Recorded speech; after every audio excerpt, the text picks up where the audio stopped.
السلام عليكم ورحمة الله تعالى وبركاته. مرحبا بكم في قناة بشرى. يعتمد الاتحاد الإفريقي لكرة القدم على 5 ملاعب جزائرية لاحتضان مختلف المنافسات الإفريقية للموسم المقبل. وأعلن الاتحاد الإفريقي لكرة القدم اعتماده لملاعب ميلود هيتفي بوهران، والشهيد محمد حملاوي بقسنطينة، وملعب 19 ماي بعنابة، ونيلسون مانديلا ببراقي، وملعب 5 جويلية بالجزائر العاصمة.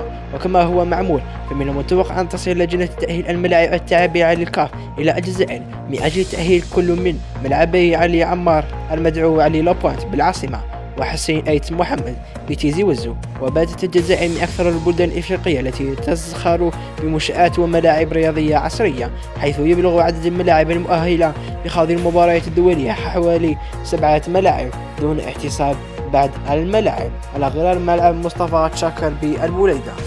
وبات ملعب مصطفى تشاكر لغزا حقيقيا بعدما غلق أبوابه، ولم يعد يحتضن فيه المنتخب الجزائري مبارياته الكروية منذ المباراة الفاصلة أمام منتخب الكاميرون نهاية مارس 2022.